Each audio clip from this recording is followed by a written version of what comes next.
आरोही के हाथ में जो लालटेन था उसकी लौ अपने आप तेज हो चली थी। उसके दिल की धड़कन और भी तेज हो गई थी, लेकिन वो पीछे नहीं हटी। और फिर उसे दिखाई दिया एक आदमी, सर से खून टपकता हुआ, तेज तेज माइन की दीवार पे हाथ मारते हुए।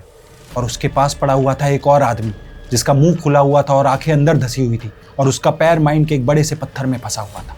और फिर अचानक से आरोही के कान से खून टपकने लगता है। मजदूरों के इस खौफनाक मौत की झलक ने मानो उसे भी माइन में कैद कर दिया था। और तभी आरोही ने सुनी एक आवाज जो कि बिल्कुल उसके पिता की तरह थी। आरोही, यहां आओ, हम तुम्हारा इंतजार कर रहे हैं। उस टनल के अंत में एक चैम्बर था और आरोही के सामने हजारों टूल्स और हेलमेट्स के बीच उन माइनर्स के चेहरे, पत्थरों में धसे हुए, और उनकी आंखें खून से भरी हुई जो कि उसको देख रही थी। सालों पहले उन माइनर्स को वहां मरने के लिए छोड़ दिया गया था। उन्हें बचाया जा सकता था, लेकिन उनमें से कोई भी बाहर नहीं निकला और उस माइन की दीवारें उनके ऊपर गिर चुकी थी। और अचानक उस चैम्बर के कोने में उसे एक अधूरा इंसान दिखाई दिया। सफेद चेहरा, पुरानी यूनिफॉर्म और आंखें बिल्कुल खोखली।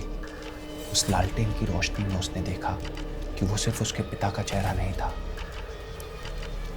वो कुछ और था, कुछ ऐसा जो कि इंसान ही नहीं था। और उसी के साथ बाकी सारे माइनर्स के चेहरे और खौफनाक दिखाई दे रहे थे, और वो सारी चीखें और आवाजें और तेज होती जा रही थी। उसके पिता का चेहरा भी एक छलावा था। जो सपने आरोही को यहां खींच लाए थे वो सच तो हो रहे थे, पर यह सच्चाई उसकी जिंदगी का सबसे बड़ा खतरा बन चुका था। वो एक रोशनी, वो लालटेन मजदूरों को बाहर का रास्ता नहीं दिखा पाई थी। ये माइन का अपना एक जीवन था, रूहों का एक छल था। जो कोई भी उस लालटेन को अपने हाथ में उठाता है वो वहीं उस माइन में कैद हो जाता है।